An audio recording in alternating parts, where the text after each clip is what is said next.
Barsiifata podcast madaa'oo odeeffannoo burqaa gammachuu waa'ee baratootaa fi barsiisotaa kan nuuf ibsu. Jirra jirtu hordoftoonni Kokeeftiiwuf akkam jirtu? Bakka jirtanitti nageenyi keenya isinii haa qaqqabu jecha har'a Kokeeftiiwuf irratti akka duraanii barnoota yookaan immoo tiitooriyaal kennuu osoo hin taane qophii barsiifata podcast jedhu qabannee dhufne har'a keessummaa ajaa'ibaa keessummaa irraa waa barachuu dandeessan isinii qabadheen dhufe podcastiin keenya har'aa kun kan jalqabaate waan ta'eef gara fuulduraa keessummoota hedduu isiniif affeeruu dandeenya. Wantoota hedduu walirraa barachaa deemna barattootaaf akkasumas barsiisotaaf wantoota carraa gaarii carraa ittiif baasan carraa ittiif beeksisan ta'uu danda'a waan ta'eef barattoonni Kokeeftiiwuf irratti seenaa qabnaa affeeramuu barbaanna jettan comment section jalatti commentii nu kaa'uu dandeessu. Barsiifata podcast Kokeeftiiwuf qofa irratti darba waan ta'eef podcast kanarratti namoonni dhiyaatan barsiisotaa fi barattoota qofa maaliif kan nuti dubbachuu barbaadnu waa'ee industirii barnootaati waan ta'eef industirii barnoota irratti steekholderoonni yookaan immoo roolli qooda qaban irra caalatti kallattiimaan kan isaan laallatu barsiisaa fi barattoota waan ta'eef barsiisota muuxannoo isaanii barattootaaf akka sheer godhan akkasumas barattoota ciccimoo kanneen qabxii bareedaa fidaa yuunivarsiitii keessatti qabxii boonsaa fidanii eebbifaman muuxannoo isaanii akka sheer godhan gara fuulduratti isiniif affeerraa har'a keessummaa jabaan isinii qabadheen dhufe. Keessummaan keenya isin wajjin wal baru. Galatoomaadha. Maqaan koo Tasfaayee Cimdii jedhama. Ogummaan koo ogummaa narsiidha. Sadarkaan barnoota koo sadarkaa digirii jalqabaa yuunivarsiitii Walaayittaa Sooddootti fudhadhee yeroo ammaa immoo digirii lammaffaa yuunivarsiitii Haromayaatti hordofaa jira. Ogummaa fayyaa kana keessatti naannoo muuxannoo waggaa 10 kana ni qaba. Tasfaayeen egaa barataadha, barsiisaadha. Akkasumas hojiinsaa ijoo fi inni guddaan immoo hospitaala waliigalaa Bisidiimootti daayireektaraa qulqullina fayyaa hospitaalaati. Guddaa galatoomii jennaani egaa keessummaan keenya irraa akkuma irraa barachuuf akkuma isarraa hordoftanitti barsiisaadha akkasumas hoogganaadhaas barataadhaas jechuudha. Kanaaf muuxannoo hedduu akka isiniif qoodu abdiin qaba. Isinis haga dhumatti nu wajjin yoo tuttan har'a waan gaarii barattu jechuudha. Wantoota hedduu fakkeenyaaf barataadha, barsiisaadha akkasumas immoo ogeessa fayyaadhaas akkuma beekamu hojiin ogeessa fayyaa yookaan ogummaa fayyaa kuni yeroo baay'ee biizii nama godha warri beeku beeka. Kanaaf kana keessaa kan hunda danda'e barachaa jira. Maal barataa? Barnoota asirratti immoo barataa akkamiidha kan jedhu gara fuulduraa waan haasofnutu jira. Isarraa waan inni barattan jiraanis kanumaafin har'a keessummaa jalqabaa poodkaastii irratti affeere waan ta'eef waa hedduu irraa akka baratan abdiin qaba. Chaanalicha sabskiraayib gochuun haga dhumatti nu wajjin ta'a. Mee dura waa'ee barsiifata poodkaastii maal tuusii galee keessummaan keenya Tasfaayeen barsiifata poodkaastii kana maal akkamitti ilaale kan jedhu karaa gabaabaatiin nu ibsuuf ayaalu. Barsiifata poodkaastii kan jedhu kun akka kootti egaa jechadha jedheen fudhadhu. Jecha osoo hin taane anaa fi kitaaba dubbifamu. Kitaaba dubbifamu gaafa jedhu qooda fudhattoota yoo xiqqaate 3 fi sanaa olitu jira. Kana keessaa kitaaba wanti akka jedhamu sotaas inni guddaan barsiisaadha. Barsiisaan matumti isaayyuu kitaabadha. Kana keessaa qooda fudhattoonni barsiisaan ni jira. Barataan ni jira. Maatiin itti dadhabee osoo hin baratiin, itti beela'ee osoo hin nyaatiin daa'ima isaa barsiifatu qooda fudhata.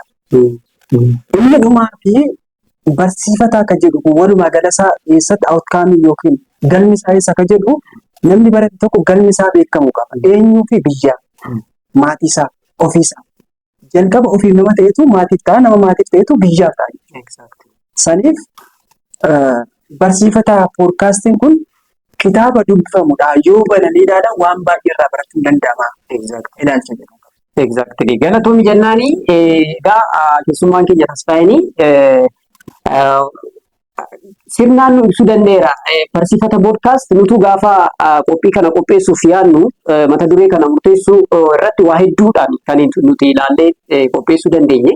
Indastiriin barnootaa kun indastirii guddaadha. Garuu yeroo ammaa akka carraa ta'e hin carroomne. Carraan hin kennamuu fi namni baratee carraan akkasii beekamtii gaafa argatu hin laallu. Salphumatti daa'imman tiktook irraa baatee gaafa beekamtii argattu laalla. Kanaaf barsiisonni dhala kana biyya kana ijaaraa jiran beekamtiin isaanii faayidaan isaanii gara duubatti jedhameeti mul'ata. Tokko kana. Lammaffaa immoo barattoonni jiru kanneen akkuma isin jettan maatiin isaanii itti dhama'ee borumuu biyyattiin turu wanta guddaa kan isaan irraa eegdu barattoonni jiru as keessatti jechuudha. Kanarraa darbee immoo akkuma reefuu dubbachuuf yaade tasfaayanii maatiin keenya kanneen miilaan deemanii nu barsiisan immoo kana gidduu jiru jechuudha. Waan nurraa eegu isaan atleast barannee bakka guddaa keenya akka isaan deeggaru osoo hin taane nuti barannee bakka gaarii akka qabaannu akka geenyu barbaadu. Isaan sanniin kan hammateedha. Darbee immoo biyyattiin kun dhala barbaaddi, dhaloota barbaaddi. Dhaloota biyyattii kana ceesisu barbaaddi jechuudha. Kanaaf indastirii kanarratti yoo nuti har'a kaanee yoo hojjenne beekamtii yoo fiduu hin dandeenye agreesiivin itti seennee yoo sirnaan hin hojjenne biyyattiin kun boru dhala dhabdi jechuudha. Kanaaf barsiifata podcast in general isaaniin kanneen of keessatti hammateeti kan qabu. Tasfaayee Galatoon jennaani barsiifata podcast egaa kitaaba jechuudha. Kitaaba yoo banan ilaalan keessi isaa qabiyyee hedduu kan keessatti argannuu dandeenyudha. Isinis wantoota hedduu gara fuulduraas barsiifata podcast kanarraa waan barattan qabdu. Akka jalqabatti waa hedduu balleessuu dandeenya. Garuu adeemsa keessa wantoota hedduu sirreessa kan waliin deemnu ta'a. Egaa barsiifata podcast keessanii jechuu dandeenya jechuudha. Egaa kana yoo jenne egaa podcast keenya irratti har'a gaafileen jiru. Gaafileen wal gaafannu jiru kanneen barattoonni irraa waa hubachuu danda'an gaafileen tokko jiru. Fakkeenyaaf barnoota irratti milkaa'inni jiran ture milkaa'inna gaafa jennu jira.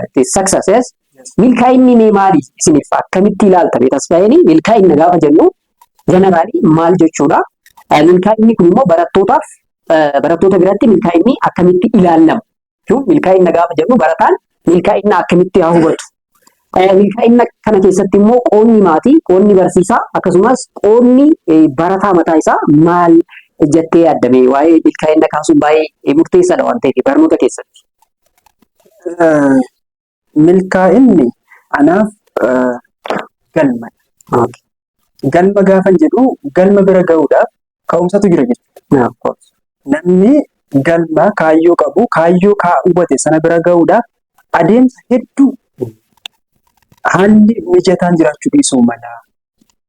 Garuu haala mijataa jiraachuu dhabamuu qofa osoo hin taane haalota hin mijanne kana keessa darbanii bakka barbaadame sana bira gahuudhaaf ammallee qooda fudhattoota hedduutu jira jechuudha. Barataan mataan isaa fakkeenyaaf namni as magaalaa nuti jiru irraa kana ka'e gara Finfinnee deemuudhaaf dirqama magaalaa keessa jiru kanarraa akka ka'u beekamaa ni beeka jechuudha.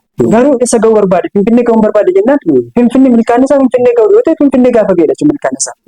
Finfinnee ga'uudhaaf garuu walakkaa kanaa bu'aa ba'iin konkolaataan jalaa haalonni garaagaraa rakkoon nageenyaa waan tokko karaa irratti mudachuu danda'u. Haa ta'uuti garuu kaayyoon isaa galmi isaa Finfinnee ga'uu dhammatetti gaafa Finfinnee ga'e san galma koo ga'eedha jedha. Kanuma wal qabatee barataan kaayyoo qaba. Eessa ga'uun barbaada? Maal barachuun barbaada? Gosa barnootaa illee dipaartimentii muummee barnootaa barachuu barbaadu yoo filate sanarratti yoo barate milkaa'aa akka ta'u jalqabuma kaayyoo mataa isaa waan qindeeffatu qaba. Waan barbaadan yeroo dheeraa fudhachuu danda'a. Milkaa'inni guddaa tokkotti waan dhufuufi saniif xiyyeeffannoo itti kennee waan barbaade sana kaayyoeffate sana waggaa muraasa booda galma isaa bira yoo ga'e milkaa'eera jedhama. Saniif kana keessatti keessumaa gaheen maatii guddaadha. Gaheen maatii gaafa jennu akkuma jalqaba irratti kaasuuf yaalle maatiin dhugaa dubbachuuf keessumaa biyya keenya keessatti dhimma barsiifannaa kanaan barsiifata jedhu kanaan wal qabatee kan xiyyeeffannoon akka hin kennamne. Maali sababni isaa tokko biyyoota dinagdeedhaan duubatti hafanii jiran ta'uu mataan isaa akka nuti xiyyeeffannoon kenneenu taasisa. Biyya hin beekne yaadan akka jedhan sana. Maaliif faayidaa barnootaa hedduu isaa hin beeknu waan ta'eef xiyyeeffannoon guddaa yoo kennameef barataan waan isarraa eegamu karaa barbaachisuun fayyadama yerootiin wal qabatee maatiin deeggarsa barbaachisuuf yoo godhee fi barsiisonni immoo akkasuma barataa kana hanga barataan kun isaan bira jirutti barsiisaan barataa isaatiif abbaadha jechuudha.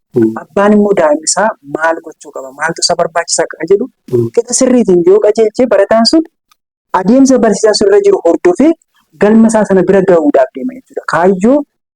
Kaayyeffate ka'umsarraa kaasee hamma dhumaatti bakka gahuu barbaade sana bira yoo ga'e galma ga'eeraa milkaa'eeraa jedhama. Milkaa'inni bifa kanaan ibsa.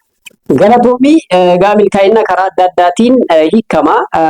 Keessattuu milkaa'ina yookaan success gaafa jennu namni tokko waan barbaadu yoo argate yookaan immoo wanta wayii waan barbaadu kaayyeeffatee ganama itti ka'e tokko kan argatu yoo ta'e success jennaani. Namni tokko akkuma Tasfaayeen nu kaasuuf dandeetti Hararirraa ka'e Finfinnee gahuudha kaayyoon isaa yoo ta'e ciroo irratti yoo bu'ee namichi sun milkaa'ee hin jennu jechuudha. Finfinnee keessa gahee waan barbaadu sana Finfinnee gahee waan barbaadu sana yoo argate success yookaan milkaa'eera jenna jechuudha. Kanaaf kana milkaa'ina kana gaafa gara barattootatti finnu immoo barataan tokko milkaa'ee kan jennu keessattuu yeroo ammaa barataan digirii tokko yuunivarsiitii seenee digirii isaa argatee yoo bahe dhumarratti jechuudha. Amma digiriin salphatti hin argamu. Waa baay'ee hedduutu jira. Waggaa 4 isaa turuu, waggaa 5 isaa turuu, waggaa 7 isaa turuu kana keessatti waa baay'ee hedduu keessa darba jechuudha. Dhumarratti exit examii qoramee digirii sana gaafa harkaan geeffate this is achievement yookaan success jechuu dandeenya. Maybe at least digirii isaa dhumarra gahaa argachuun isaa fixeera, milkaa'eera amma booda qaariin yookaan sochiin hin barbaachisu jechaa hin jirru. Garuu at least it is one way. Steeppii jalqabaa xumureera. Kanaaf namichi kun milkaa'eera jechuudha. Maaliif isa gidduutti barattoonni hedduu barnoota isaanii kanneen kutantu jira waan ta'eef. Kanneen suusiiwwan garaagaraa, araada garaagaraa keessa seenanii kan barnoota isaanii kutan hedduutu jira. San keessa darbee inni dhumarra digirii isaa argate taanaan that is achievement jennaan jechuudha. Kanaaf achievement yookaan milkaa'ina kana keessatti immoo akkuma Tasfaayeen nuuf kaasuuf yaaletti hedduutu qooda buutoota yookaan stakeholderii hedduutu jira jechuudha. Inni jalqabaa maatiin. Maatiin stakeholderiidha. Maaliif daa'imni isaa baratee bakka gaarii akka barbaadu, akka ga'u barbaada waan ta'eef stakeholderii tokko jennaan. Barataan mataan isaa stakeholderii cimaadha inni. Maaliif dhalli tokko baratee bakka wayii ga'ee yoo danda'e maatii isaa deeggaruu yoo dandeenye of danda'uu qaba. Kuni stakeholderiin cimaan inumaayyuu barataadha. Kubbaan barataadha jechuudha. Amma dirree deeggaraan jiraachuu danda'a cinaanii.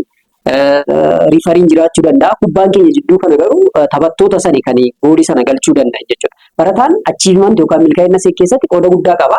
Garuu deeggaraanis qooda guddaa qaba jechuudha. Achumatti barsiisaa fi maatiin jechuudha. Kanaaf isaan hundi isaaniitu gaafa bakka tokkotti dhufanii waliin hojjetan achiivimentii nuti barbaadnu galma nuti barbaadnu sanarraa ga'uu ni dandeenya jechuudha.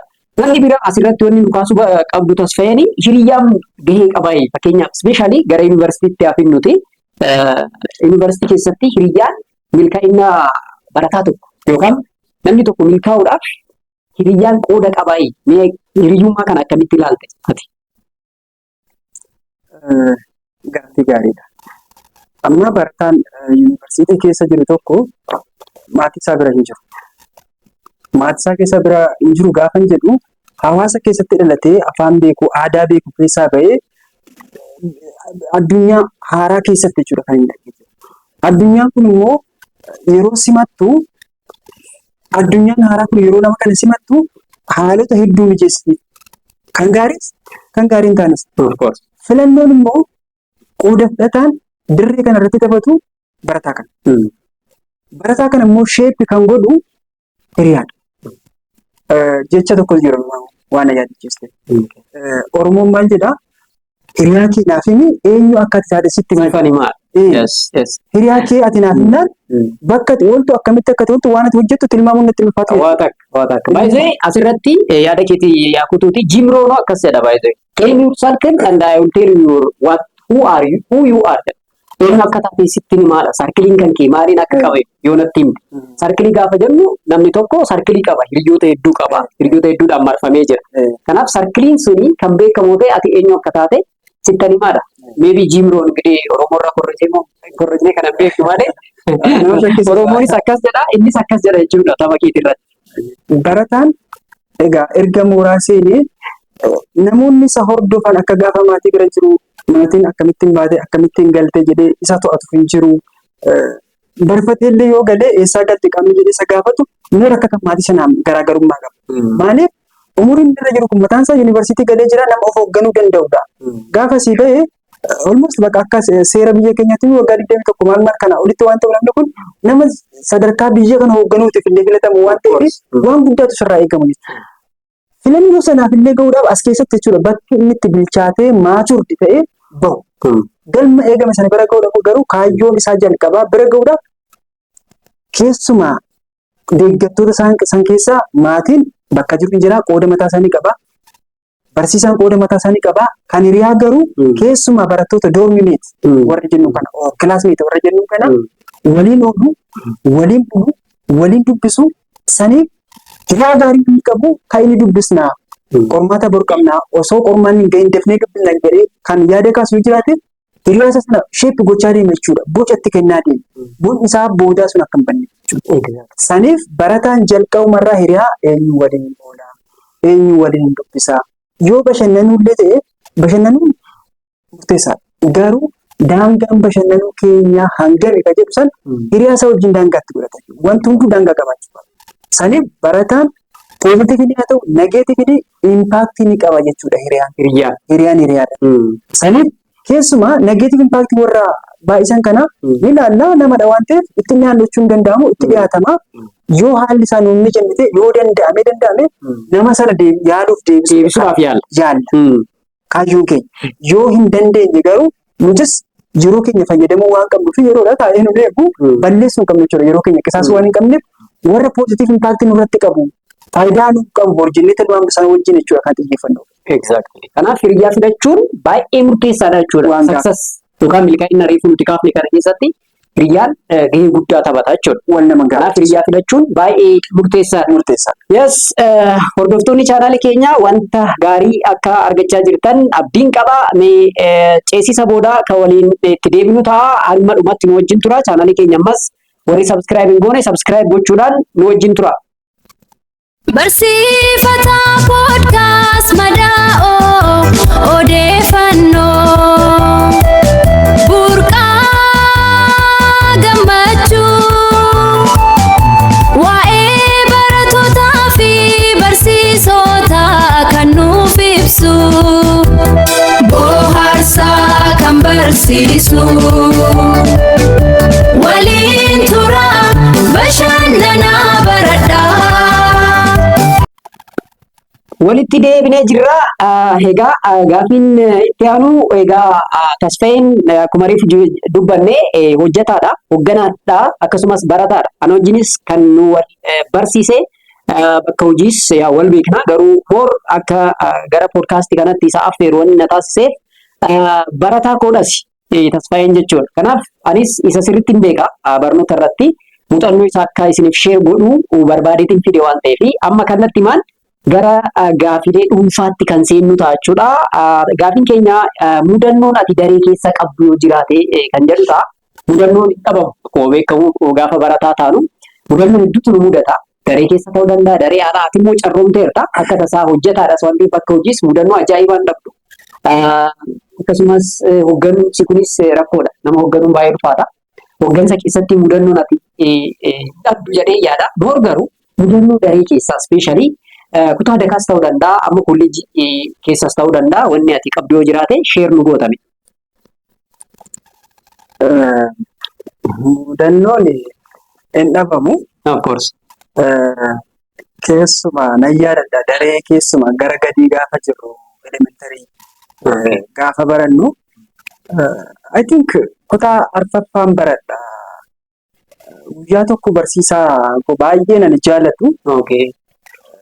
Barattoonni dhiiraa kunii fi barattoonni shamarranii kun kilaasii keessa yeroo ta'anii dhiira lamaa fi shamarran tokko. Shamarran kun gidduu taa'uu qabdi jedhe. Shamarran kun gidduu taa'uu qabdi. Maaliif? Kaayyoon isaa akka barattoonni shamarranii kun duubatti namni barnoota isaaniitiin cimoo akka deeggaramanii akka gargaartaniif. Ani immoo ijoolleedha wanti kun hedduu naan dhufu. Maaliif ijoollee shamarranii kana bira taa'uu hin aadeeffanne? Sodaanis jira. Amma maalin godhee ijoollee baay'ee bakkee taa'umsa isaanii erga sirreessee fi ka'ee carraan akka taa'e carraa na bira ga'ee jira. Yeroo na bira ga'u ka'eeti ati achi taa'ii naan jedhe. Barattuu tokkotu turte, barataan dhiiraa tokko ture, barataa isheen tokko ni turte ati achi taa'e isheen gidduu teessee jirti tokko karaa mirgaa taa'ee jira tokko karaa bitaa taa'e naan jedhe. Ani immoo barataa shamarranii taa'e barataa hin barbaade. Bakka inni taa'ee jiru duubarra gara duubarraan taa'ee jira. Barruulee koo fudheetu manii balbala isaa qaddeen waan bahee deeme. Taa'u didee. Intaa'u jettee waan bahee deeme. Amma gaafa bahee deemu deebiin naan jedhe. Kilaasitti amma erga inni barattoota hunda sirreessee gara biiroo isaatti deemu bakki akkanaaf kennamu gaafate. Sirmaate bakka akkasiif kennamu gaafattaa itti deemi gara mana naan jedhe. Barachuuf inni akkamitti gara mana deemadhe xiqqoon dubbadhee barsiisaa koo waan ta'eef nan kabaja. Natti ulfaate. Waan naan jedhe dhumarratti maatii kee fiddu malee dareen seentu naan jedhe. Maatii kee fiddu malee dareen seentu naan jedhe guyyaan nan yaadadha guyyaan guyyaa roobiiti. Sa'a booda dareen keenya. Achi gara manaa nan galee sa'a 9tti mana jira. Waan hin baratamu. Iftee deemte jechuudha. Dhiisee deema kaa dareetti akka deebiin na dhorkee jira waan ta'eef. Achumaan itti gaafatamaa daree keenyaa isaanii musee keenya maatii barsiisichi isaan kun jedheen hanga inni maatii isaa fidee itti gaafatamtoota mana barnootaa waliin mari'atutti gara daree kanatti. Gonkumaa akka dareen seenne. Amma nan galee sa'a 9tti yeroo galu maatiin sa'aan baratamne waan ta'eef beekaa dhiyeessaa dhuftee nan jedhamu sa'a kana. Dubbachuu fi nama sodaachisa. Maaliif barataadha sa'a kana barnoota dhiiste ani immoo barnoota nan danda'a nan hojjedha. Maatiinis barsiisota kana wajjin waan mari'atu beekamaadha waan ta'eef amala akkasiin qaba jedhanii nan tilmaamu barsiisaa wajjin walitti bu'u. Anis kaayyoon walitti bu'uun ture garuu haalaan hin beekne waan ta'eef amma gaafa sana akka jedhamu abbaa kootti haadha kootti yeroo immoo abbaa kootti immoo kan dhabu qabu abbaa kootti. Haadha kootti immoo akka haadha koon abbaa kootti jaarsummaa erge. Jaarsummaa. Abbaan kun itti lola qaba. Akkamittiin ati akkas gootaa? Gaafa inni dhufuu galgala yeroo inni galu itti naan hin jedhu. Maal taate naan jennaani homaa rakkoo biraan qabu mana barnootaa taa'ee osoo barachaa jiru barsiisaan akkatti taa'aa jennaan an akkatti hin taa'u jedheen. Garuu ati akkas jettee abbaa kootti hin jedhin. Barsiisonni abbootii ni barbaadu jedhanii waan mariisisu qonna jedhu. Sobuu barbaade. Abbaan kun addisu waan ta'eef dirqama qaba. Amma yoon akkas jechuu baadde situ balleesse bakka kanaafuu mana barumsaatti hin maltu. Situ jireenya kee boodatti ashaa cirracha gannaqee jira waan ta'eef ani nan laallatu naan jira abbaan koo waan ta'eef haadha kootiin kana ture garuu abbaa kootiin akkas jedhetti sanii barsiisonni abbootii ni barbaanna waan mariisisuu qabna jedhanii itti naani jedhe. Abbaan koo yeroo gadu galgala bakka akkuma yeroo kaanii kabajni isaa eegamee fi miila isaa isaanis yeroo bishaan ho'isee miila isaa irraa dhiqeetanii sana booda abbaan inni nyaatanii osuma haasofnu waarii jedhama bunni ni danfee abbaa kootti haati koo waan jiru kana ittiin. Suutattanii itti himanii. Yeroo haati koo ittimtu ani immoo yoon bira taa'e tarii abbaan waan dhuunfachuu danda'a jedhanii jalaan ba'e. Jalaan ba'e akka nama hojii ati. Ati ka'uu danda'a. Amma lafti ni bari. Ani yeroon deebi'u horii mooraa keessa galaa yeroon deebi'u abbaan koo taate koo waan jiru malee xumuranii jiru.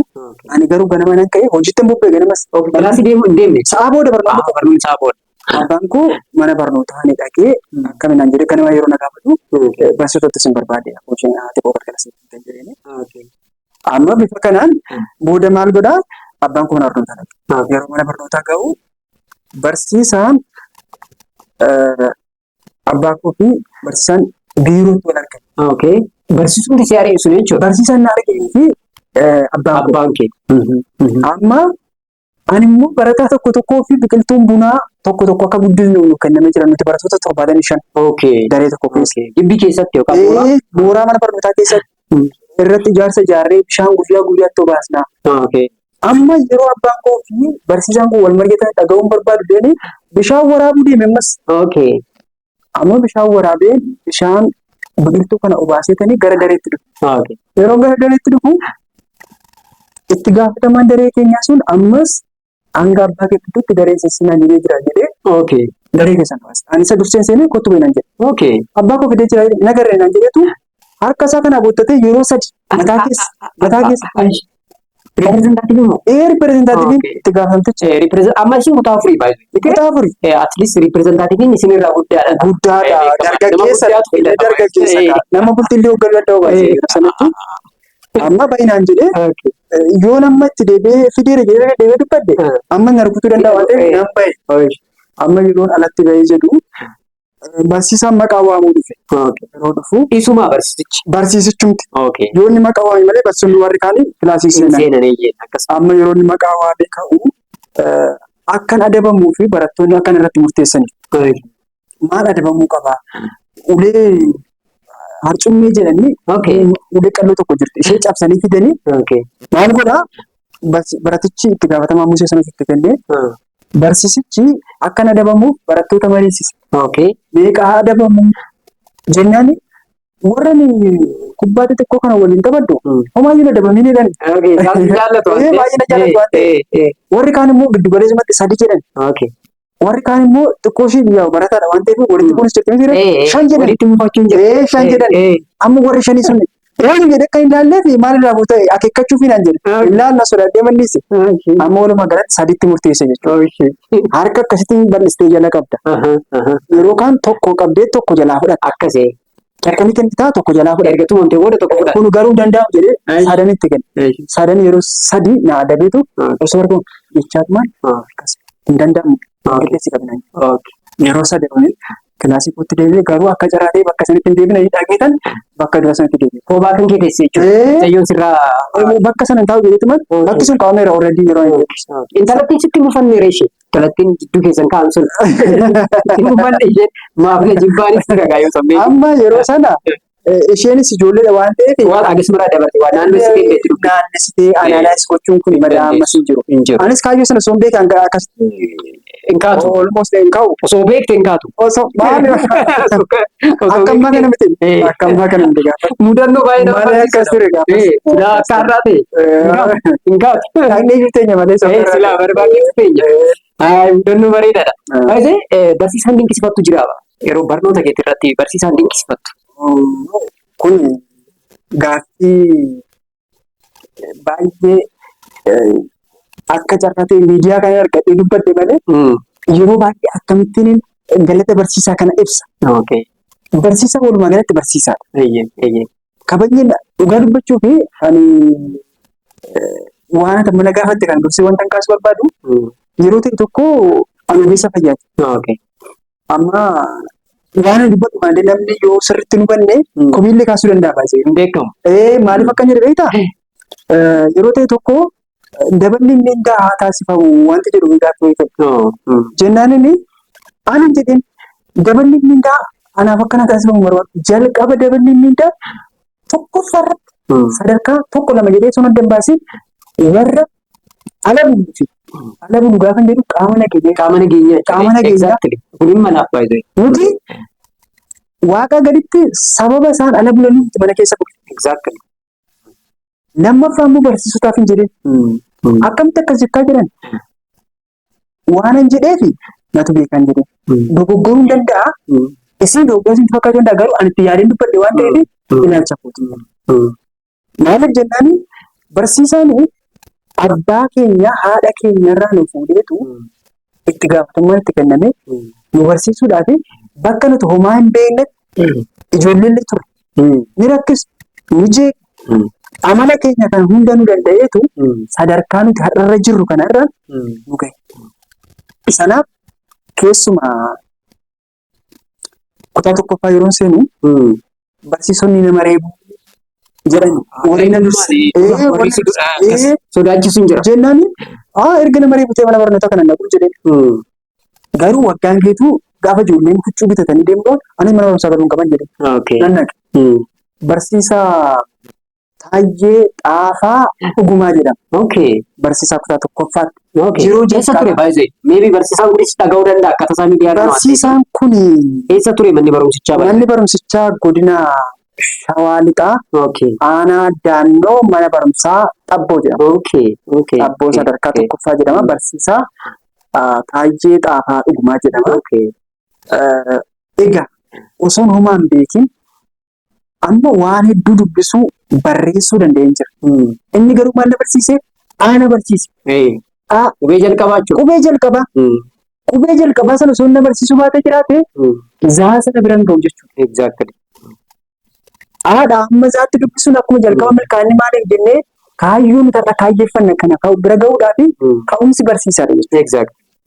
Sanaaf barsiisonni keessumaa qoonni barsiisaa akkuma kan maatii sanaa barsiisaa kanaaf yoo kabajummaan afaaniin kabajuma isaa afaaniin ibsuudha ta'e malee galanni isaanii garuu yoo danda'ame haa xiqqaatu haa guddatu namoonni akkasitti nuuf faayidaa guddaa oolan kun jireenya keenya keessatti qooda guddaa baatan kun waan biraallee yoo gochuu dadhabne galata isaanii Galata kennuuf qabna. kennuufi respect kabaja jechuudha. Respect gochuun dirqama. Maaliif hanguma nama kabajne kana kabajamaa deemne jechuudha. Saniif barsiisonni kabaja guddaa qabu. Ammallee dhaloonni kun isaanirraa waan hedduu baruu qaba. Walumaa galatti barsiisaan gaafa nuun lollee nuun lolaa hin jiru. Karaa nuti irra deemtu sirrii waan hin taaneef itti gaafatamummaa qaba nu sirreessuuf. Akka nama taanuufi qofa. Akka nama taanu. Kana sirrii. Innaa akka addatti barsiisaa ati sammuu keessatti yaadattu fi dinqisiifattu barsiisaa Taayyee sanaa jechuudha. Barsiisaa Taayyee. Barsiisaa Taayyee. Ammoo barsoonni hedduu jiru. Hedduu. Ispeeshaalii sun garuu jalqabbii. Kana har'allee jiru barsiisonni hedduun isaanii garuu ka'umsa waan ta'e waan ka'umsaa dagannaa namni bakka ka'e dagannaa galma isaan deemu. Definitely. Saniif hin kaasu barbaade. Maaliif namni kamiyyuu ka'umsa isaa beekuu qaba. Boruu bakka ga'u akeekuudhaa fi ka'umsa isaa definitely qabachuun yaadachuun baay'ee murteessaadha jechuu barbaanna. Egaa yuunivarsiitii kana keessa erga seenne booda waa hedduutu nu mudata. Akkuma beekamu keessattuu gaafa fireshii taanee kolleejjis haa ta'u yuunivarsiitii gaafa seennu dhimmi jaalalaa jira. Dhimmi jaalalaa jira. Jaalalli nu qabuu danda'a. Duraas jaalalli ijaa waan inni jedhamu jira. Keessattuu yaa'ina fiqir wanni jedhu suni ijoollummanis nu qabuu danda'a. Erga kolleejjii yuunivarsiitii seennee boodas ammas jaalalli jiraachuu jira. Sodaanis jira ammoo achuma keessaa. Mudannoon jaalalaa ati qabdu yoo jiraate baay'ee miidiyaa kanaaf sheera osoo goone natti tola. Irraa baratan waan ta'eef. Gaaffiin jaalalaa kun yeroo baay'ee in sodaatamas hin ulfaata. Ani yeroo baay'ee mammaaksa mammaakuu jaaladha. Akaakayyuu si guddisee hin ajjeesu namoonni. Akaakayyuu yeroo kan nama guddisaa kun qofaadha qofa biratti hin guddatu. Oromoo keessatti namni guddate bari waa'ee mammaaksaa dirqama beeku. Waan sadii waa sadirraan eege jedhe booda isumaan eege jedha Oromoo. Waan sadii yeroo waan sadii waa sadirra dirqama eegda. Booda garuu isumaan deebistee. Maal jedhaa? Horii margarraa eegee jedha. Booda immoo horima nyaata. Horima sanatti nyaata horimaa eegee jedha. Harree jedha. Waraabessarraa eegee jedha. Booda isumaan eegee jedha. Alaa kana jedha. Dhiirarraa eegee booda isumaan eegee jedha. Kuni mammaaksa bareedaadha. Amma gaafa yuunivarsiitii baradhu appaarentishiippii yuunivarsiitiin itti baradhe yuunivarsiitii Walaayittaa Sooddooti akka carraa ta'e. Achirraa ka'eetiin yuunivarsiitii yeroo sana appaarentishiippii lafa fagootti nama baasa. Naannoo sanarraa kaaneetu naannoo kibbaati lameen isaaniiyyuu godina Walaayittaa irraa kaaneetu godina Sidaamaa keessatti appaarentishiippii baane. Fagoodha. Amma magaalaa Shaashamannii jedhamu tokko jira. Magaalaa Shaashamannii bira dabartee Hawaasaa keessa dabarteetu hospitaala Yirgaalam jedhamu tokkotu jira. Hospitaala sanaatti appaarentishiippii nuti barattoonni baanee barattoota 12. Baay'inni keessa baay'ee xiqqaadha. Baay'ee xiqqaadha. Kan achitti baaneetti 12 bakka tokkotti warri kaan hospitaala garaagaraatti baanee akka carraa ta'e hospitaala namoonni baay'een filannoo itti heddummeessanii akka carraa ta'e garuu carroomni hospitaala sana argate. Hospitaala sana yeroo geenyu barattoonni kilaasmeetii keenya dubara 3 fi dhiira 9. Laaligaa imaajina reeshoon keenya hagam akka inni dhalaa tokko dhiira 3 jechuudha. Nama wajjin wal beeku kana wajjin immoo jireenyi mataa isaa koompiiteeshiniidha waan ta'eef dorgommee wayii jira. Ammaas keessatti kilaasii koo turtee mucayyoon baay'ee amala qabdi. Baay'ee nama gaarii tokko. Isheenis afaan Oromoffaa dandeessa. Anis afaan Oromoffaa hin danda'a. Afaan Amaariffaa kun xiqqoo nu rakkisa. Waan rakkanne yaadallee waluma jijjiirra. Jireenyuma hawaasummaayyuu. osuma jirnu xiqqoo yaadaan walitti dhufuun kun jedhamti ture. Amma guyyaa tokko isheetu gara magaalaa hawaasaa kana deemaa jirti. Yeroo isheen gara magaalaa deemtu ani immoo manaan baheetiin mooraa keessaa hanga isheen karaarraa akkasitti xiqqoo fagaatutti akkasiin morma koo jal'ifadheetiin dhaabbadhee ilaala. Mooraa sana keessa barsiisaa yuunivarsiitii hawaasaatu jira. Mooraa sana keessa. Mooraa nu keessa jiran sana keessa. Amma haati manaa barsiisaa sanaa dhaabbattee jiraatti. Hin agarre maaliif natti mul'atu qabu? Kan natti mul'achaa jiru isheen karaan mul'atu kana yoo isheen akkas jallatti illee waan isheen natti mul'atu waan natti fakkaatu fi sanuma ilaala. Amma bilbilteetu haati manaa barsiisaa dhaabbattee si ilaalaa jirti agartee naan jette. Isheentti si ilaalte. Isheenimti. Isheen Yaattamte ma? anamma nyaachamu gunguma natti mul'atu. Maaliif waan sana bakka isheedha kana jaalala. Waliin deemuu qabamu. Akka carraa ta'e immoo hin karoorfanne. Karoora malee immoo kaatee deemuu mataan isaa barataadha waan ta'eef. Rakkoo hedduu jira waan ta'eef. Amma waan sana jireenya koo keessatti hin irraanfattu. Dhumni maal ta'e reebichattiin suni? Dhumni akkuma jette egaa jaalala ijaa. Jaalala ijaa kana. Yuunivarsiitii keessatti jaalalli ijaa koo jedhama amma jaalala ijaa jechuun dandeenyu. Yuunivarsiitii keessa ati dargaggeessa waan ta'eef. Dargaggeessa garuu. Dargaggeessa garuu. Maaliif jaalala ijaati jetteetu jaalaluma ijaa sana gara biraatti guddachaa deema. Of course. Jaalaluma ijaa sanatu jalqaba waan agarte tokko waan aadaa irratti yaada dabalataa kennaa gaaffiillee dhiyeessaa itti deemama miti ree. Amma yeroon itti deemaa deemu gaaffii dhiyeessuudhaaf yeroo jaalu akka carraa ta'edha namni kun qabamaadha. Annan beekaaree kan yaade waan keessa jiru kana baasii natti muudhaaf xiqqootti ulfaate maaliif walitti dhiyeenyi keenyas xiqqoo intimeesii keenya dabalaa dhufe. Yoon itti dubbadde isa illee mufachiisuu hin danda'a ilaalcha jira. Yeroo yaadullee as keessa jira. Sitti himuu fi mufachiisuu jira. Sodaan jira. Hidhamuun barbaada. Maaliif barataadha kilaasii hariiroo keessa waan ta'eef almost baatii muraasatu nuuf ammoo fixuudhaaf barate jechuun fixuudhaaf. Bakka naannoo baatii 4-5 waan jaallannu hafa kana keessatti immoo kiyyoo wayii geessisee ba'uun bakka sitti ulfaatu taanaan yeroo dhuma keessatti egaa isaa 11ffaadha waan ta'eef homaa gochuu hin danda'u. Sanaaf gaafa ilaalu haalichi xiqqoo biizii taanaan anis gara sammuu kootti hin deemu. Ofiin qabee tasfaayin jedheen ofuma kootiin bakka tasfaayin maal hojjechaa jirta maal yaadaa jirta wanti itti deemaa jirtu kun dhiibbaa asirratti qaban baasuudha maaliif kan namaan ishee. Sa'aatii 11ffaarra jirta sa'aatii 11ffaatti immoo daqiiqa akka taphattoota dirree kubbaa keessa taphatan sanii yabaa akka eeggise. Daqiiqaa dabalataan jedhamu sun hin jiru yeroo kee itti fayyadamu hin jedhe. Itti nime tasfaayin irraa fudhate hojii isaatti dhufe. Eenyutti xaree jira barnoota? Finne barnoota fidee hunduu gargar socho'uu. Seenaa ajaa'ibaadha baay'ee. Seenaa ajaa'ibaa. Jaalalli nama mudata. Mudata. Saada karraa jalqabee wantoonni hedduun nutti mudata. Gaafa yuunivarsiitii seennu immoo karaa adda addaatiin barattoonni seenu waan ta'eef jira gaa. Hedduutu jira waan ta'eef muuxannoo fi mudannoo gaarii nuuf qoodde. Mee gara wannootti adeemnu amma yeroo baay'ee barsiisonni gaariin akkuma jiran barsiisonni immoo xiqqoo amala badaa jechuun osoo nurraa hafeeyyuu garuu xiqqoo amalli isaanii kan barataaf hin tolle immoo jira. Jireenya keenya keessatti barsiisota hedduu darba kutaa dakarraa jalqabee hanga yuunivarsiitii achiin maastarsiinis jira PhD'n jira. Carraa hedduu atleast amma nuti sadarkaa maastarsiirrallee jirra waan ta'eef waa hedduu arginee jirra. Barsiisota hedduutu nu keessa laayifii keenya keessa darbaa jira.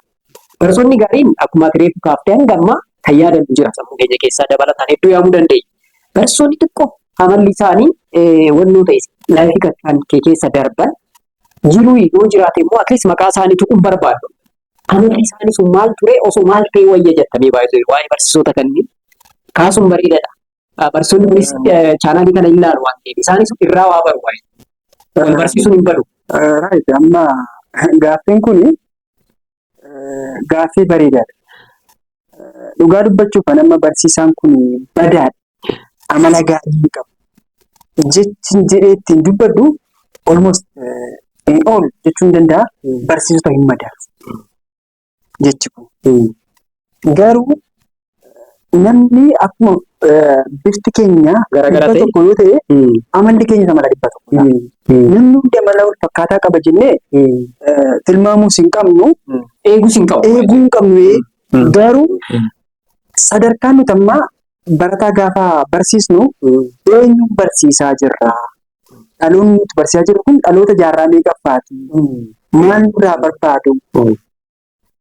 Baay'ee barataa magaalaa fi baadiyyaa yoo fudhatte barsiisonni magaalaa barsiisanii barsiisonni baadiyyaa barsiisanii taalantii isaan qaban gargari. Garaagarummaa guddaa qabu. Saarmaat immoo bor barataa kana kireet gochuu keessatti qoodni isaanii guddaadha waan ta'eef wanti nuti irraa akka inpuutii akka ragaatti yookiin daataa walitti kaawwanne kun bor gara naamuleetii wiizdamii waan jennu kanatti ol guddateetu barataa kana irratti impaaktii inni qabu waan salphaati. Egaa maqaa kaasuun hin barbaachisu walumaa galatti garuu ammallee gara kutaa gadiitti hin deebi'a. Maaliif jedhee barsiisonni yeroo baay'ee kutaa gara gadiirra jiran kun ijaarsa keenya keessatti guddina keenya keessatti bu'uura harkaan isaanii. Gaafa inni kutaa gara gadii kana baradhu akkas har'aa keejii oolmaa daa'immanii maal jedhan kun gaafa kan keenya sanatti hin jiru. Ammallee naannoo magaalaatti wanta akkasii kun jira. Gara baadiyyaa hin jiru. Hin jiru waan ta'eef gaafa elementarii barannu barsiisaan tokko almost badiidhaaf jedhee tilmaamu ammallee karaa nuti irra jirrutu sirrii miti ta'a. Garuu amma ergan bira darbeedhaan ananaayis gochaa dhufu ittiin taraa dhufu waan sana. Akka inni itti nu hubachiisee fi sadarkaa nuti irra jirru sanatti wallaa madaaluu jira. Maal nuun jedhee ani jedhe sadarkaan barnoota tokko dippiloomaadhaa jedhe. Isin garuu dippiloomaa kana hin argattanii. Isin dippiloomaa baay'ee ulfaata. Maaliif jennaan ani dippiloomaadhaa barnoonni koo isin garuu dippiloomaa kana argattanii barnoonni waan guddaa isinitti hin fakkaatin. Namoonni digirii qaban chaayinaa keessatti shunkurtii gabaa keessatti jigsanii gurguruun jedhe. Hamilee guddaa isin irraa cabsa. Hamilee guddaa bakka hamilee keenya hedduu cabsee malee. Maaliif jennaan amma nuti barattoota sadarkaa gadiirra jirrudha. Chaayinaan yeroo tokko gaafa raadiyoo dhaggeeffachuu jaalladha. Chaayinaan biyyoota guddatan keessaa sadarkaa dursaarra akkasiin jirtu kana baay'ee odeeffama. Chaayinaan biyyi guddate kun sadarkaa nama barateetiin nama hedduu qabdu kun gabaa keessatti shunkurtii jigsitee gurgurti yoo ta'e Itoophiyaan biyya hiyyeettiidha yeroo baay'ee. Biyyi hiyyeetti kun immoo isheen guddaa sun hamma kanarra jirtu yoo ta'e nuti immoo maal arganna? Maal gochuu? Haasaan isaa dhugaadha. Sadarkaa jedhu fa'aa yaadna. Sana barachuun hin barbaachisu imaajin. Imaajin gaafa namni sana amma yaadni namni sun kaasee nu keessatti gaafa guddaa uume. Yaada malee. Garuu amma nuti sadarkaa sanarra itti jirru waa xiinxalu yaada kana garagalchinee barsiisaan kun maaliif nuun jedhe jennee xiinxalu kan dandeenya. Garuu kaayyoon isaa yeroo sanatti natti fakkaata amma tilmaama kootti akkanti moo isarra jabaannee waa dubbisnu waa hojjennu akkanatti sadarkaa barnoota keenyaan fooyya'aa deemnuu fi kaayyoon isaa yeroo tilmaamu. Garuu akka badiitti xiqqoo dogoggora jedhee wanta ni fudhadhu barattoonni sun hin bilchaanne waan ta'eef eenyu waa jechuuf deemna. Maalitti himuuf deemna? Ergaan itti dabarsinu kun ijoollee kana ni madaalaayi. Waan jedhu sana hiikkaa maalii qabaate hiikkaa sana adda baafachuun baay'ee murteessaa. Barsiisaa gaafa taanu mana hedduu keessa seenna waan ta'eef haasaan nuti haasofnu hammam miidhaa hammam fayyadaa kan jedhu beekuu qabna. Tokko sadarkaan barataan sun irra jiru sababa murteessaadha. Akkuma ati jettee kutaa Dakaarra yoo ta'e deebii garmalee analaayis gochuu dhabuu danda'a. Dubbii garmalee tach godhu yoo ta'e immoo of keessaa balleessu badu keessaa badu. Amma yuunivarsiitii keessa illee yoo deemne amma jiru baay'ee barsiisonni amma yuunivarsiitii keessattuu haalli itti baruuf barsiisuu sadarkaa hedduu qaba. Diploomaan jira, warri poost beezikiin jira, warri digirii baratu jira, warri maastarsii, warri PhD baratus jira. Asuma keessattuyyuu haalli barsiisonni barattoota isaanii qaban kuni garaagarummaa guddaa qaba. Barsiisaan ati andargiraajuweetii daa'imman amma seenan hin qabattuu fi nama poost beezikii baratu, nama PhD maastarsii irra sadarkaa jirurraa barattu tokko ija tokko ilaaluun qabdu. Dubbiin ati dubbattu isaan sadeen biraayyuu hiikkaa garaagaraa qaba. Kanaaf barsiisaan gaafa dubbatu wanti inni dubbatu suni maalitti hiikamaa eenyutti dubbadha kan jedhu beekuun baay'ee gaariidha jechuudha. Baay'ee gaariidha. yaada kee irratti yaada wayii tokko yaadadhe.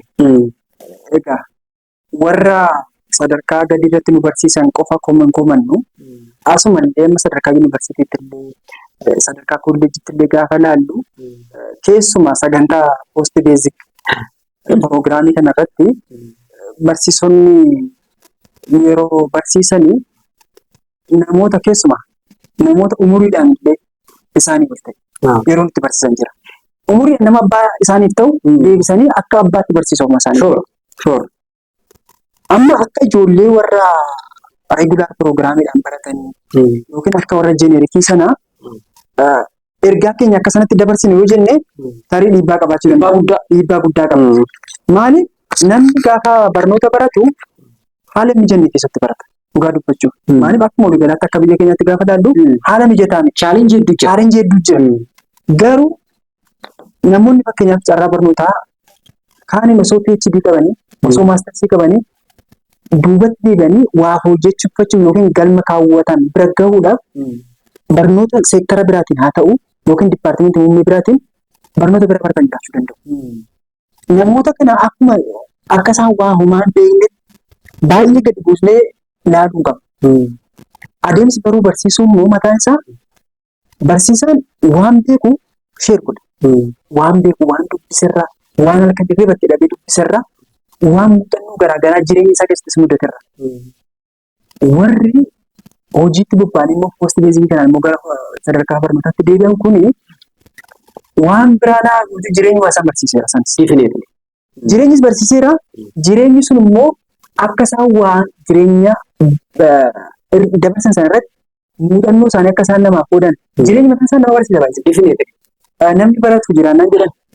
Namni baratu jiraannaan barsiisaan hin dhaabne jedhama. Bakkuma hunda jira Bakka hunda barsiisaan jira. Saniif sadarkaa hundatti eenyuuf ergaa kana dabarsina inni jedhullee baay'ee dhimma murteessa. Isaa murteessaanii eenyudha kan nuti barsiisaa jirru, eenyudhaaf waa dubbachaa jirra kan jedhu, eenyu biratti kuni maali akkamitti hiikamaa kan jedhu hin beeknu taanaan barsiisaa hin jedhamnu.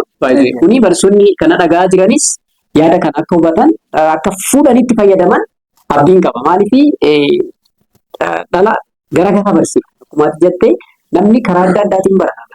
Kan PhD qabu mar daree keessa seenee barata. Digirii biraa barbaade. Maaliif PhD qabaaf inni manatti digiriin biraan kennamuuf. Maarree namichi san immoo akka waan beeknetti tiriit kan gootu yoo ta'e taasisa daanjiras. Kanaaf barsiisonni keessattuu jenereeshiniin ammaa yaangastiidha akkuma beektu akkuma kiyya kana barsiisaadha. Umrii kanaan seentee waa hedduu balleessuufaa dandeenya waan ta'eef xiqqoo adda baasuun baay'ee barbaachisaadha jechuudha. Mee gara sooshaal miidiyaa kana adeemnu. Sooshaal miidiyaan dhiibbaa akkamii qaba dhaloota kanarratti keessattuu barattoota irratti akkasumaan dabaltee achumaan kan kaaftu hariiroon barsiisaa fi barataa osoo maal ta'ee bareedaadha. Achiivimantii kufaatii barnoota keenya kana deebisuudhaaf sooshaal miidiyaan impaaktii keessa jiru kuni definitely sooshaal miidiyaan dhiibbaa guddaa qaba.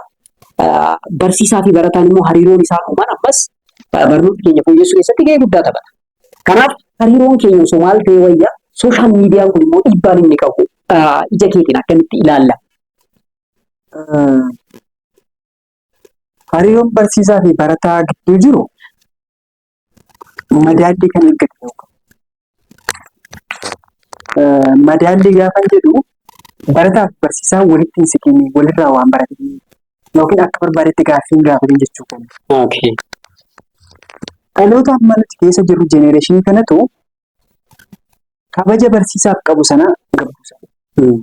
Kabajni barsiisaaf kenname sun gabbuu uummataan isaa immoo kufaatii keessuma dhimma barnoota irratti haadha keessa jirru kan nutti fidee walitti dhufeenyi hariiroon barsiisaaf barataa gidduu jiru sun madaala eeggachuu dhabu jedheen tilmaama qabu. Kana gaafa jedhu barsiisaan daree seenee barataa isaa gaafa barsiisu kallattii hedduudhaan ergaa dabarsaa. Wanti inni dubbatu akkuma jalqaba kaase ergaa inni dabarsu. Hojii inni hojjetu mataan isaa, bakkeen oolmaa isaa, hiriyoonni isaa, eenyu kan jedhu mataan isaa barataa jireenya isaarraa waa barachaa deema jechuudha. Jireenya barsiisaa sanarraa barataan kun waa fudhachaa deema. Ammallee haa ta'uuti barataan barsiisaa isaa wajjin yeroo walitti dhiyaatu bifa abbaa fi ilmaati. Abbaan ilma isaa qixa barbaadamu ni gargaara. Bakka inni kufuu ka'etti ni deeggara. Osoo inni hin kufiin dura deeggara. Hey, yo, brand new sound coming at ya. Barsiifata podcast madda odeeffannoo burqaa gammachuu waa'ee baratootaa fi barsiisotaa kan nuuf ibsu bohaarsaa kan barsiisu waliin tura bashannanaa baradhaa. Let's go!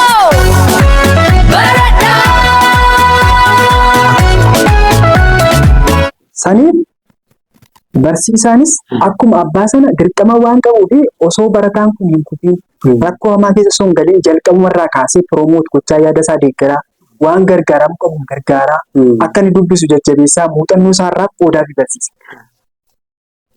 Garuu keessumaa dhaloota ammaa kana keessatti sooshaal miidiyaa wanti jedhamu walitti dhufeenya barataa fi barsiisaa sana hedduu laaffisaadha. Sooshaal miidiyaa wanti jedhamu kun miidiyaa hawaasaa jedhamu kun biyyoonni gurguddatan sooshaal miidiyaa hedduu dhimma itti ba'aa jiru. Sooshaal miidiyaan dhiibbaa qaba. Ilaalcha jedhu sana guutumaan guututti diffaayin gochuudhaa fi akkaataa itti fayyadama keenya. Malee sooshaal miidiyaan mataan isaa dhiibbaan qabu. Manaajimentii. Hawwii kan maneeji. Hawwii kan maneeji. Akkamitti hooggannaa sooshaal miidiyaa sana jechuudha. Amma addunyaan kun gaama waan baay'ee wantoota ragaa sirrii hin qabne hedduu isaatu miidiyaa hawaasaa irratti gadhiifamaa oola. Keessumaa conflict of interest. Amma biyyoonni fakkeenyaaf guddina dinagdeetiin sadarkaa gadi jiru kan akka warra biyya keenyaa kun dhimma dhuunfaa isaanii dursiisuudhaa fi wantoota miidiyaa hawaasaa irratti gadhiisan lakkoofsan qabu. Yuunivarsiitii kana immoo gaafa dhuftu Itoophiyaa xiqqoodha. Afaaniin fudhadhu, amantiidhaan fudhadhu, bifaan fudhadhu, maaliin fudhadhu garaagarummaa guddaa jira. Bakkeen kun immoo bakka barataan waan hedduurraa baratu waan ta'eef sooshaal miidiyaa kana hoogganuun mataan isaa barataa sana barsiisa jechuudha. Yoo sirriitti hooggane barataan sun barsiisaa mataa isaa guddee jechuudha. Of barsiisa waan ta'eef sooshaal miidiyaa sana fayyadamee. Saniif miidiyaan hawaasaa haalli qabiinsa miidiyaa hawaasaa keenyaa wantoota fakkeenyaaf hate speech jechoota jibbisiisoo kabaja namaaf hin kennan amantii irratti kaasan gosa irratti kaasan afaan gargar baasanii barataa gargar diiguu barbaadan maal jedhu beektonni diversity is spice of life jedhan.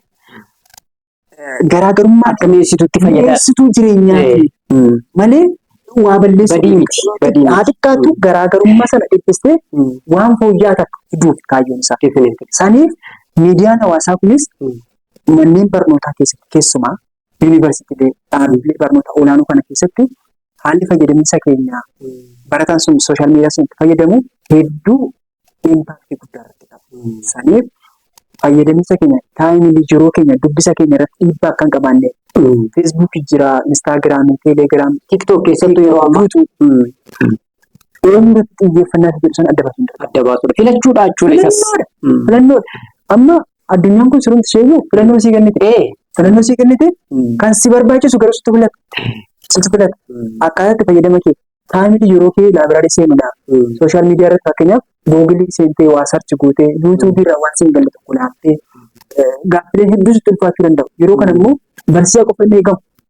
Barsiisaan karaa sitti agarsiisaa ati immoo sarchi gootee barbaaddee waa bira gahu gahee kan keeti jechuudha. Kanaaf sooshaal miidiyaa akka nuti itti fayyadamne hedduu murteessaadha. Sanii fayyadama keenyatti murteessa jechuudha. Malee dhiibbaa qaba jennee negatiivli wanna gochuu hin dandeenye. Haala itti fayyadama keenyatu murteessaadha. Kan negatiivas godhu kan poozitiivattis jijjiiru numa jechuudha. So maneejimentiin baay'ee murteessaadha. Keessattuu tiktookii yeroo ammaa iskrool gochaa yoo kan hundu ta'e dhiibbaa guddaadha. Sa'aatii keenya osoo hin beekin xumuraa jirra waan ta'eef. Wanti nuti qabeenyi nuti nama hundaaf kenname immoo sa'aatiidha waan ta'eef yeroodha waan ta'eef yeroo sana haala ittiin qabannu sanatu bar saksas reefuu milkaa'ina jenne sanaafis kan murteessu bar haala itti fayyadama yeroodha malee wanni biraan jiru bar namni uumamaan cimaa ta'ee dhalatee hin jiru bar garuu haala taayimii keenya itti maaneej goonu kanatu baay'ee murteessaadha. Egaa hordoftoonni keenya wanta gaggaarii akka irraa barachaa jirtan abdiin qaba amma kan ittiin dabarru the so called rapid fire question kanneen jedhaman gaafilee saffisaa warroota jedhamantu jira. Gara gaafilee isaanii itti ceenaa hamma dhumatti ammas nu wajjin tura gaafilee kanneen irraa waan bartu dhumarra laallaa rapid fire question kun maaliif fayyada kan jedhu ilaalla. Ammas nu wajjin tura chaanalichi subscribe haa ta'u viidiyoochi immoo like gochuudhaan barsiifata podcast kana jajjabeessuun isinirraa eeggamaa jechuudha.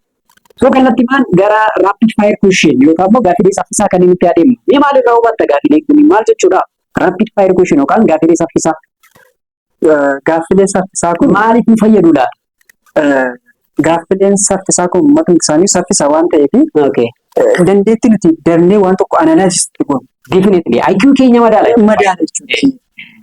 Yes, definitely. So gara gaafii keenyatti ceenaa gaafiin keenya seera qaba. Daqiiqaa tokko osoo hin guutiin sakandii 30 keessatti deebi'uu qaba. Even sakandii 30 gadi deebisuu danda'uu qabda jechuudha.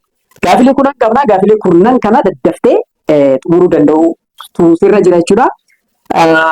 Gaafiin tokkoffaan ganama qo'achuu ganama subii kaanii qo'achuu wayyamoo galgala turanii qo'achuu jedha. Anaaf galgala turanii qo'achuu baay'inaan. Galgala qo'achuu. Ishi qorumsa waraqaadhaan qoramu wayyamoo kompiitaraan qoramu wayya? Waraqaadhaan qoramu wayya. Okay. Daree keessatti sirnaan participate gochuu wayyamoo callisanii dhaggeeffachuutu filattaati. Anaaf yoo sirriitti dhaggeeffadhe sana booda gaaffii participate gochuu kam jedhu sana gadi waan yaadu dhaggeeffachuu. Diskeeshinii filattamoo chuwisii filatta qorumsa? Filannoodha moo diskeeshinii si wayya? Qorumsa irratti. Diskeeshinii tu ta'e irra fooyya'aadha. Akkasumatti? Okay. Gaafa qorumsi ulfaatu yookaan immoo gaafa kilaasii keessatti barattu wanti sitti ulfaatu jira. Fakkeenyaaf tooppikiin si hin galle jechuudha. Barsiisaa yooma san gaafachuu filattamoo galtee dubbisu? Ana mala akkasii hin qabu. Maaliif keessa wanta nuti xiyyeeffannoo irratti kennu yoon ofii kooti dura yaalee sana booda barsiisaa gaafadhe naa wali. Sababni isaa yoon har'aa barsiisaa akkasitti gaafadhe boris sammuu kooti sanaan himaa deema waan ta'eef boris akkatti isa gaafadhu na taasisa. Dura ofii kooti yaaduun dirqama. Okay. Mana laayibraarii keessa seentee dubbisuu wayyamoo kaaffee keessa taatee dubbisuu si wayya? Ani mana dubbisaan filadha. Mana dubbisuu.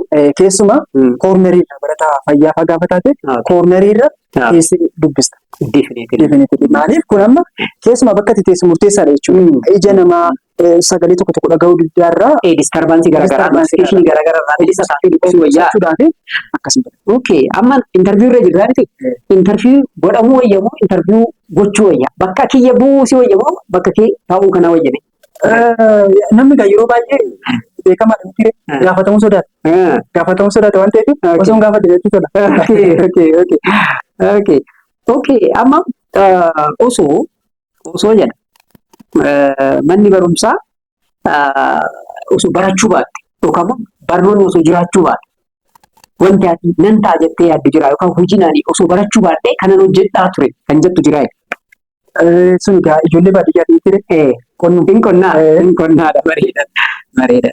Okay. Amma gara fuulduraa barattoonni amma jiran kuni osoo maal qabaatan bareeda jedha. Barattoonni amma jiran kuni jalqaba waan kaanisan keessumaa wantoota akka addunyaatti rakkisaa kan jiru baay'ee. Miidiyaa hawaasaa fayyadamni keenya sirrii osoo ta'e. Okay. Sooshaal miidiyaa maneejimenti ammas garuma sanatti deebinaa jira. Maaliif dhiibbaan isaa garmalee guddaadha waan baay'ee guddachaa. Sooshaal miidiyaa maneejimentiin keenya kuni osoo ilaallan osoo taayim maneejimentiin isaanii waan isaan fayyadu osoo ooledha. Maaliif amma dhiifama yeroodha. Maaliif yeroon kun addunyaa kana tokkoof sa'aan 48 kenname tokkoof sa'aan 24 wanti kenname hin jiru. Hunda keenyaaf sa'aa wal qixxuu kenname. Dhibbaaf kan kenname kaaniif 50 kenname hin jiru wal qixa.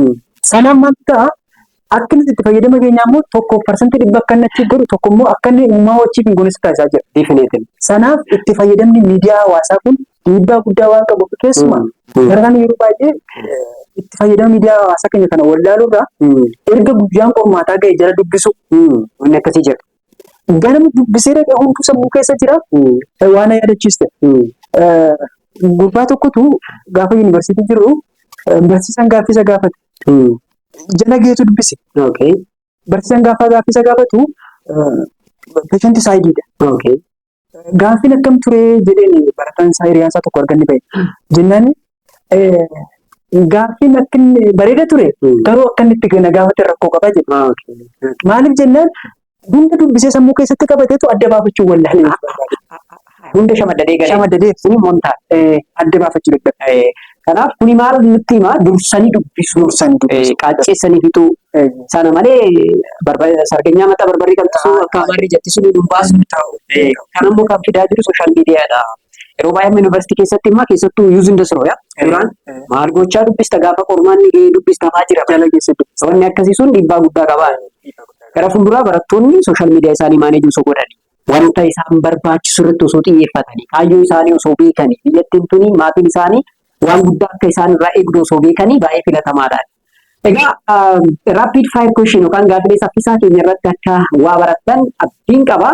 Gaafiin keenya kana fakkaata. Gaafiin amma olmoos interview keenya xumuraa jirra. Gara dhumatti gaafa seennu kan barattootaaf fayyadu gaafilee muuxannoo sheer nu goota. Gaafiin kunis maa inni barnoonni sitti ulfaachuu danda'a. Barnoonni sitti ulfaachuu danda'a.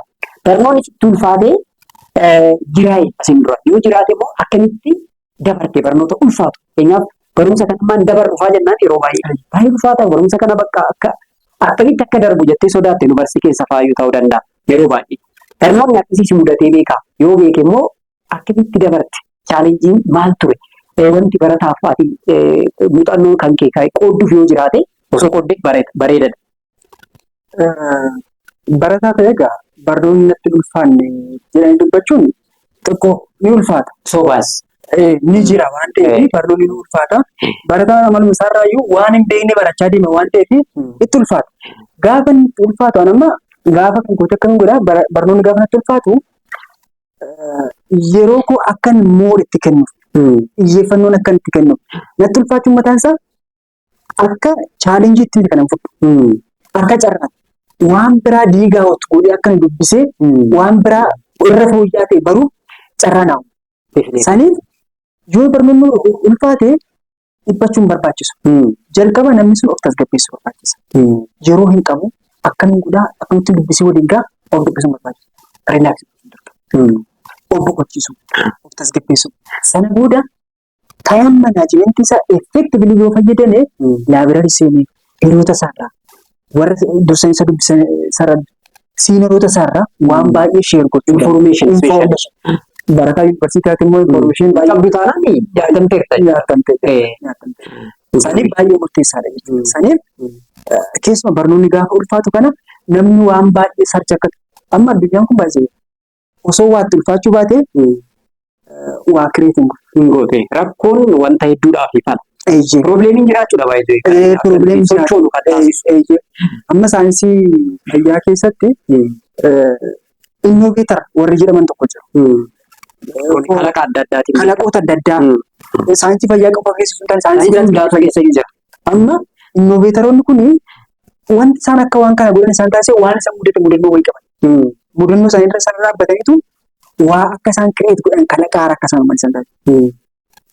Addunyaan dinagdeedhaan badhaanne immoo guddina dinagdeetiin gara duubatti haftee jirtu immoo isteeppii hedduu namoonni fakkeenyaaf early majority, early adopter warri jedhaman kun dursaniitu laagaardees taatee dhumarra geesseetu itti fayyadama kalaqaa warri innoveetaroonni osoo jedhanii erga abbaan ta'e yoo fayyadame isarra dhaabbadheetiin waan jiru ilaala malee ittiin seenu dursee jedhaniitu sodaatanii dhumarra erga addunyaa irraa fayyadamte gara kanatti dhufu yaala. Sana sun taane dursanii waan kalaqa haaraan itti seenanii addunyaa wajjin kompiit gochuun dirqama. Definitely. Kanaaf kalaqaafis ciminni barnootaa murteessaadha jechuudha. Gaafa barnoonni nutti cimu yoo tasgabboofne yeroo itti kennine kan dubbisnu yoo ta'e even chaalenjii sana darbuu qofa osoo hin taane waa kalaquu ni dandeenya. Sirriitti. Waa kalaquu ni dandeenya. Amma ispeeshaalii yeroo ammaa kana buluun taaksinoomii istiraateejii jedhamuudhaan kan barataan fayyadamu. Buluun taaksinoomii yeroo hundaa maal jedhaa? Dhumarratti analaayiziingiin jira. Analaayiz erga gootee booda waan tokko kireet gochuu danda'uu qabda jechuudha. Dura raaftiin dubbistaa barnoota tokko sitti cimuu danda'a. Sii galuu dhabuu danda'a. Riiliimbar gochuu hin dandeessu. Sana booda akkuma ati jette sa'aatiitti kennite wanta garaagaraa erga laaltee booda waa'ee sana analaayiz gochuu jalqabda jechuudha. Maaliif natti cimeenyuun analaayiisii tokko jechuudha. San boodan falasaatti argatta jechuudha. Kana gochuuf garuu tasgabbiin baay'ee murteessaa jechuudha. Tasgabbiin baay'ee murteessaa. Amma keessattuu barattoonni amma ji'a dhufuurratti Awwaas guyyaa har'i tokko ji'a har'aa borumtaasaa warri egziit egzaamii qoramu jira yuunivarsiitii keessatti jechuudha. Ji'a tokko qofa qabu jechuudha. Kanaaf barataan tokko yoo xiqqaate koorsii 16 18 kan qoramutu jira. Akkaataa blueprintiidhaan jechuudha. Barattoonni akkanaa kuni koorsiilee ciccimoo hedduu isaan fees gochuu danda'a. Chaalenjiin jira jechuudha koorsiilee. Gaafa koorsiin sun itti cimu bakka ani kufeera jedhee abdii kutuufaa jira. Ji'a tokko kana keessa barnoota kana understand gochuun natti ulfaata. Karaan narraa hafuuyyuu kan jedhu jira bakka dhimma isaa aga sadarkaa sana. Kanaaf barattoonni akkasii abdii kutanii akka exit exam irratti hin kufne wanta ati dabarsitu specially koorsii ciccimaa kana irratti wanta ati dabarsituuf maaltu jirame kan dhumaa goonuti gaafii keenya exit examis dhiyaataa jira yuunivarsiitii keessa jirra. Yuunivarsiitii keessa barattoota hedduutu chaanalii kana hordofa. Koorsii hedduus achirratti hojjannee exit examii fayyadamaa jiru waan ta'eef barattoonni ji'a takka qabu. Koorsiileen ciccimoon isaan fees gochuu danda'a. Koorsiin immoo lallaafuun achuma keessa jiru. Ji'a tokko kana keessatti exit examii darbuudhaaf maal osoo godhan bareeda jedha. Ergaan ati dhumarra kennitu. Kun amma yaada bareedaadha. Amma COC exit examii qormaanni gara dhumaarratti barataan qoramu kuni almost gara milkaa'ina barataa sanaatti outcome dhumarra jira waan ta'eef milkaa'inaaf daangaadha jechuudha. Kaayyoo qaabbate kan ganama sana waan qabu. Amma baatii tokko qofatti saafaa koorsiilee 18 guyyaatti koorsii 2-3 qo'achuu hin danda'u. Barataan kaappaasitii mataa isaa qaba, dandeettii garaagaraa qaba. Saniif akka kootti wanti irra fooyya'aadha jedhee tilmaamu tokko yeroo qabu kana sirriitti fayyadamuu. Inni kan biraa keessumaa yeroo baay'ee barataan wanti inni irratti yeroo isaa balleessu tokko qormaatumatti iyyuu gaafa dhiyaatte gaaffileen sitti ulfaatan jiraachuu danda'u. Gaaffileen sitti ulfaatan jiraachuu. Gaaffileen sitti ulfaatan sana irratti barataan yeroo isaa balleessuu qabu. Amma gaaffii tokkoffaa yoo sitti ulfaate tokkoffaan akkuma sitti ulfaate amma 10-30 itti ulfaate tilmaamuu qabu. Sanii barataan gaaffiin tokko yoo itti ulfaate dirqama gaaffiin kun kan hafes akkuma kanatti ulfaata ilaalcha jiru. Sanuufamsiisuu qabu. Maaliif konfidensii isaa dhaba? Konfidensii dhaba. Ofitti amanamummaan isaa irrachaa dhufa.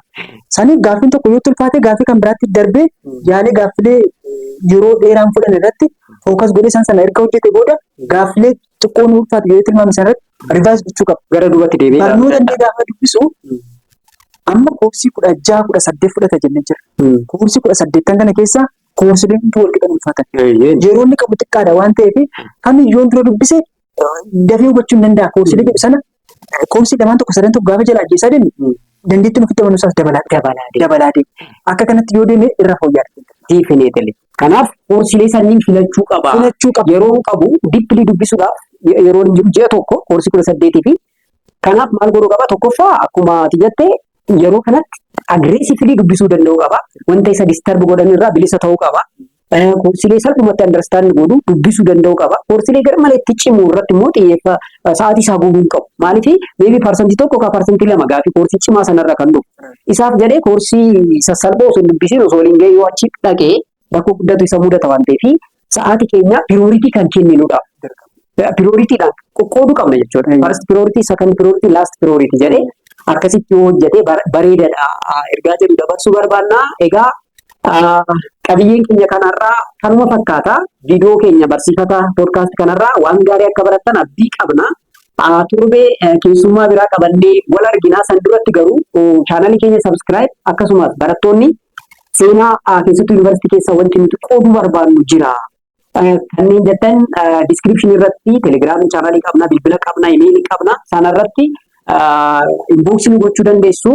Keessattuu barattoonni Harammayaa yuunivarsiitii jirtan, kanneen kolleejjii Harar jirtan, kan kolleejjii Rift Vaalii, Awaash Vaalii barattoota hedduutu chaanalii kana hordofa waan ta'eef barattoonni akkasii keessummaa ta'uu warroonni barbaadan bakka jirtanitti dhufuudhaan waliin turuu dandeenya, turtii bareedaa taasisuu dandeenya waan ta'eef inboxii gochuu hin dagatinaa. Chaanalii keenya subscribe gochuudhaan nu wajjin ta'a. Ergaadhuma wanni qabdu yoo jiraate, wanni dabarsuu barbaaddu yoo jiraate carraa siyaaf kennu xumuruudhaaf. Galatooma dhumarratti wanta jechuu barbaadu itti yaadamee dhaloota kanaaf miidiyaan akkasii kun qophaa'umsaa ana baay'ee natti tolee jira. Galatooma. Barsiifata podcast dhaloota kana ijaaruu keessatti akkuma jalqabbii kanaan jalqabe kana qofa sun taane waan kanarra fooyya'aa ta'e hojjetee weellisaa jalqabarraa beeku jedha. jira Oromoon. Biddeen nama quubsu Eelee irratti beekama. eelee irratti beekama. Akkuma kana barsiifata poodkaastiin jalqabbii isaa bareedaadha. Kanarra waan fooyya'ate namoota muuxannoo gaggaarii qaban barattoota keessaa barsiisota keessaa muuxannoo gaggaarii qaban gara miidiyaa kanatti fidanii dhaloota fooyya'aa dhaloota biyya isaa ofii isaa maatii isaa of jaallata maatii jaallata biyya isaa jaallatu ijaaruu keessatti qooda guddaa waan qabu miidiyaan kun miidiyaa bareedaadha. Waan naaf feertaniif galatoomaa jechuun barbaada. Guddaa galatoomii jennaa ergaa gaarii wantoota hedduu kan nama barsiisuu sa'aatii kan kee sa'aatii dhiphaa ati qabdu sanarraa dhuftee waan kana hunda wajjin waan nu qooddeef nutis maqaa miidiyaa keenya Kookeftiiviitiin galata guddaa siif qabna. Akkuma jettee miidiyaan kun jalqabaarra jira. Wantoota hedduu balleessuu danda'a. Garuu adeemsa keessa wantoota hedduu waliin sirreessaa deemna. Miidiyaan kun miidiyaa barattootaa, miidiyaa barsiisotaadha waan ta'eef asirratti barsiisaa fi barataatu jira. Barsiisaa fi barataan immoo waa balleessaa achumaan immoo waa sirreessaa biyya ijaara waan ta'eef walumaan sirreessaa walumaan tolchaa deemna waan ta'eef dhuftee yaada gaarii nu kennu keetiif atis galatoomii gara fuulduraas akka wal arginu abdii qabna. Egaa galatoomii jenna egaa waan biraan qabu. Barsiisaan wanni inni qabu galata keenya akka nurraa fudhattu abdii qabna. Viidiyoo biraatiin isinis akka wal arginutti nagatti.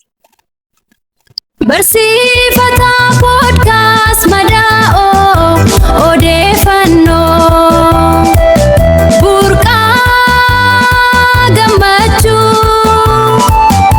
waa'ee barattootaa fi barsiisotaa kan nuuf ibsu bohaarsaa kan barsiisu waliin tura bashannanaa baradhaa. Brand new sound coming at ya. Barsiifata podcast madda odeeffannoo burqaa gammachuu waa'ee barattootaa fi barsiisotaa kan nuuf ibsu bohaarsaa kan barsiisu waliin tura bashannanaa baradhaa.